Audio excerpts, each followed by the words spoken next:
Boa tarde, meu nome é Roberta Veríssimo.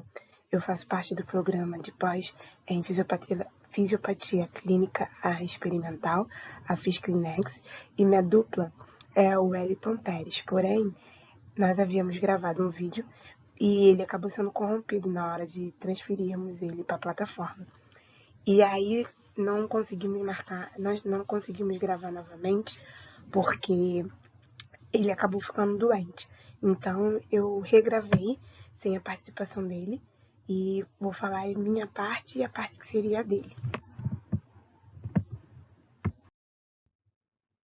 Bem, o artigo que nós escolhemos foi sobre a detecção in situ da ativação endógena do HIV por ressonância magnética nuclear, de polarização nuclear dinâmica e de citometria de fluxo.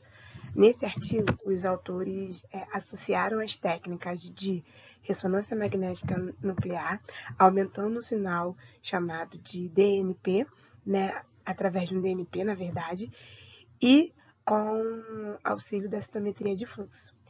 Inicialmente, o objetivo dele foi demonstrar a efetividade da associação de técnicas de ressonância magnética nuclear, que a gente chama de NMR, polarização dinâmica nuclear, DNP, e citometria de fluxo, para refinar a metodologia e monitorar a reativação endógena do HIV na célula hospedeira.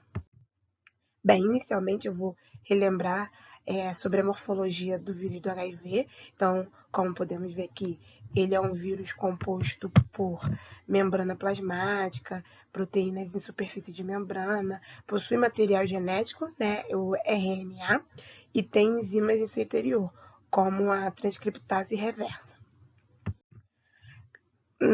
Além disso, a forma de invasão do vírus na célula hospedeira inicia quando ocorre a ligação de uma das suas proteínas de membrana no receptor CD4 que tem nas células hospedeiras.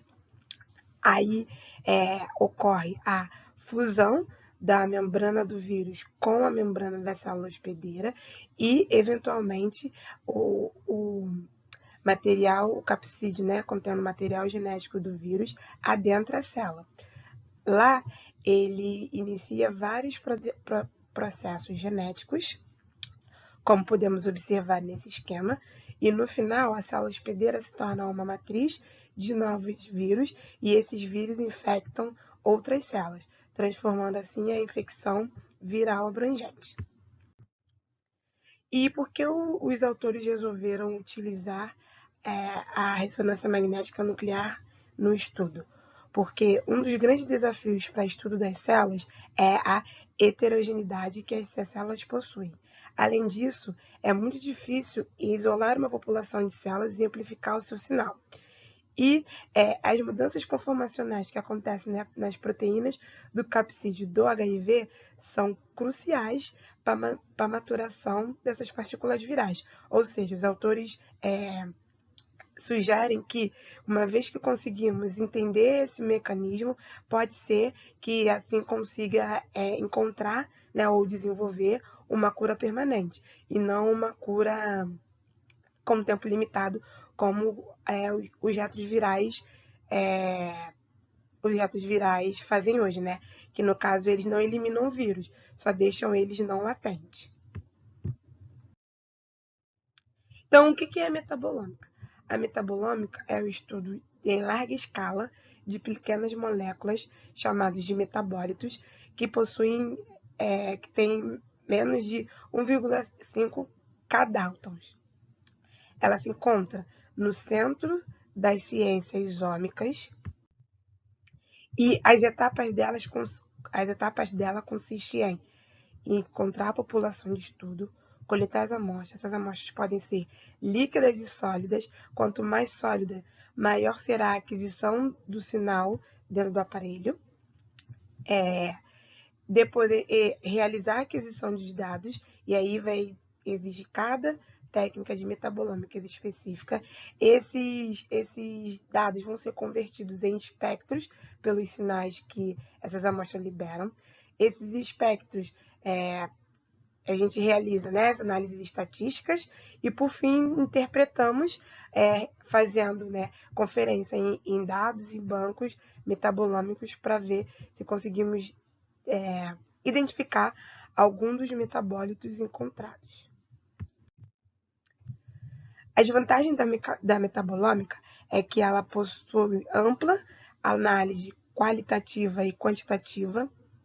Através dela é possível realizar análises profundas de determinados organismos ou sistema biológico, detectando os metabólicos bioquímicos e fisiológicos. Porém, existe um limitante na técnica, que é a dificuldade ou o excesso de sinal em algumas amostras. A ressonância magnética nuclear, ela é medida através da interação associativa da radiofrequência oscilante de pequenos campos eletromagnéticos vinculados ao núcleo. Ou seja, cada metabólito possui um núcleo, né? Possui um elemento, e esse elemento geralmente pode ser o hidrogênio, o carbono, o fósforo. E o que acontece? Eles são chamados de spin, né? Spin de prótons. Então, o que o aparelho faz? O aparelho possui um grande campo magnético, fazendo com que alinhe, né, esses núcleos desses hidrogênios, no caso, o carbono, ou dependendo do elemento químico selecionado para emitir o sinal. Após eles ficarem alinhados, esse campo magnético é desligado e, para manter a estabilidade, esses núcleos tendem a voltar para sua posição inicial. Sendo assim, eles vão liberando os sinais que são captados em forma de espectros passado pelo computador, e esses espectros indicam qual é o elemento químico, né, e qual é a quantidade e abundância que ele se encontra naquela determinada molécula. Porém, como eu disse anteriormente, o sinal às vezes é um pouco difícil. Então, existem técnicas que auxiliam a aumentar esse sinal. Uma dessas técnicas é a polarização nuclear dinâmica. Essa técnica aproveita a autorrazão giromagnética dos spins de elétrons para transferir a polarização de alta rotação de um elétrico, aumentando a sensibilidade desse spin nuclear em quase 600 vezes. Ou seja, elas pegam esse sinal, né? Eles dobram para aumentar com que esses spins de nêutrons, esses spins nuclear, girem com uma maior rapidez, fazendo com que tenha um sinal captado pelo computador maior. E a citometria, né? A citometria de fluxo, como aprendemos nas aulas, ela é um método utilizado para estudo de partículas celulares e acontecem após as células passarem uma a uma pelo laser, né? E ao passarem pelos lasers, elas geram sinais luminosos que são captados por esses detectores FL1, FL2, FSC, SCC, FL3. Aqui na imagem não está aparecendo, mas tem o FL4. E esse sinal é captado e convertido em sinais elétricos, formados em diversos gráficos. Como interpretar o eixo X e Y na citometria de fluxo? Então, lembrando sempre que o eixo X corresponde à intensidade do espalhamento frontal, chamado de FC, e o eixo Y corresponde ao espalhamento lateral, chamado de SCS. O FSC, ele nos dá a informação do tamanho das células, e o SCS nos dá informações quanto à quantidade e a densidade desses grânulos. A vantagem da citometria é permitir analisar diversas células em diversos parâmetros ao mesmo tempo, analisar antígenos marcados em superfície, no citoplasma ou até mesmo no núcleo. Porém, ela tem a desvantagem que abaixa a vazão celular, o que causa a morte de muitas células da amostra, e células em suspensão necessitam de uma preparação muito difícil ou às vezes impossível, né, no custo. E o principal, um dos motivos limitantes da técnica é o custo que os lasers têm, pois quanto menor o número de lasers, menor vai ser o tipo de avaliação paramétrica será possível realizar. Então, o material e métodos do artigo, inicialmente eles selecionaram as células JLET 10.6 e 9.2, que são variantes das células T-Jurkat e diferem apenas na região cromossômica onde o genoma do HIV está integrado. Porém, elas não apresentam a produção do vírus. O vírus se encontra em forma estacionária nessas células. Eles também utilizaram JT-Jurkat, leucêmicas de linfócitos humano padrão. As três linhagens celulares foram cultivadas em meio RPMI, com 10% de soro fetal bovino, aminoácidos e antimicrobianos. Então, inicialmente, eles realizaram a preparação dessas células Jurkat, das células T-Jurkat. Então, como é que foi? Essas células foram adicionadas um isótopo, que foi um meio com 15N, que é um complemento do meio RPMI, que contém várias coisas como lisina, leucina e outras coisas, que é para marcar o isótopo de cada célula. E após isso, essas células foram uma parte dividida para incubada, de 12 a 24 horas, e uma parte foi dividida para a realização da citometria de fluxo, e a outra parte para a ressonância magnética nuclear.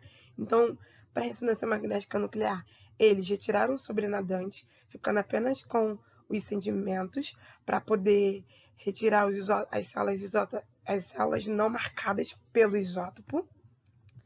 Adicionaram o MPOL, que é um amplificador de sinal, o DNP, diretamente no pellet dessa célula, e também colocaram um crioprotetor. Esse pellet foi centrifugado a 80G por 20 segundos e armazenado em nitrogênio líquido, para posteriormente ser analisado pela metabolômica por ressonância magnética nuclear. Depois disso, eles realizaram a reativação do vírus HIV nessas células JET-LET. Então, eles utilizaram o meio que eles chamaram de meio completo RPMI, que é a abreviação que eles chamaram de CRPMI, mais o marcador de isótopo que eu falei anteriormente, que é o 15N. Como pode ser observado, cada letra dessa é um componente dessa mistura, podemos dizer assim. Então, as células foram incubadas com 1% de DMSO volume a volume, ou TNF-alfa, diluído em 1% de DMSO por 12 horas, de 12, na verdade, a 24 horas, por 37 graus Celsius, em estufa de 5% de CO2. E então eles prepararam essas amostras para realizar os testes pela metabolômica e pelo citômetro. Para análise de citometria de fluxo, as células JET-LET 10.6 e JET-LET 9.2 foram retiradas do meio, ressuspendidas em 10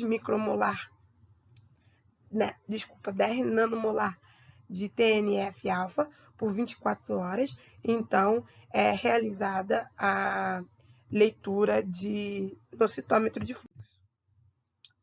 Então, nos resultados,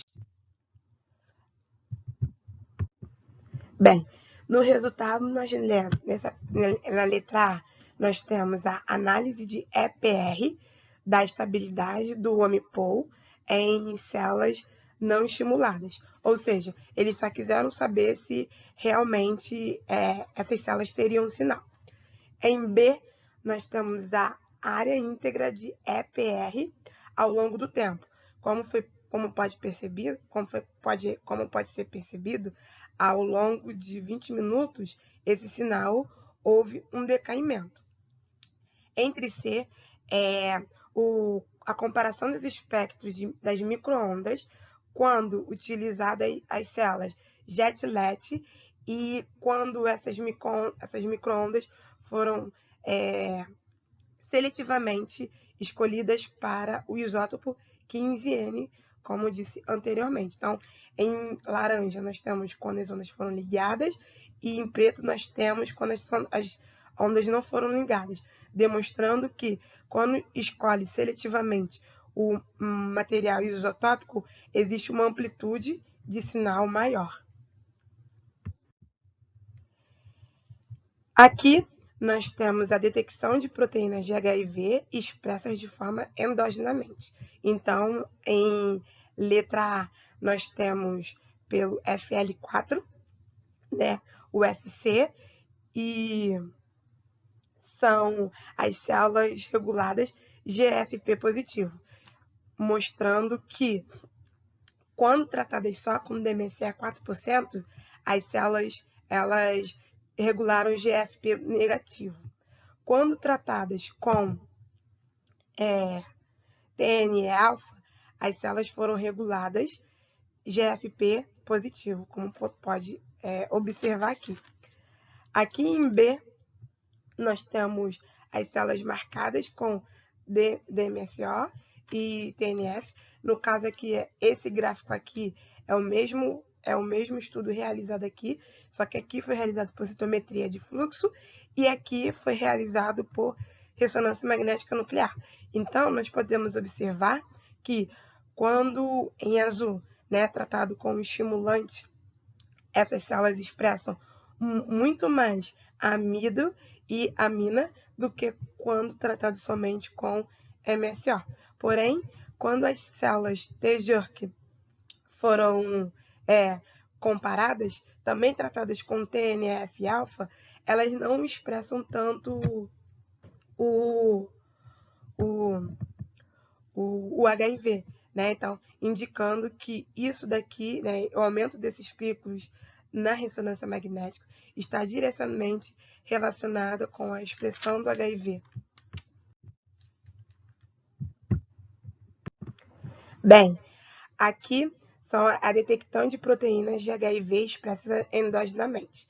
Então, os autores falam sobre o fato da citometria de fluxo ter uma grande sensibilidade para avaliar a sensibilidade de pequenas populações de forma diferente, né? Então, aqui é um DMSO e aqui é o TNF-alfa.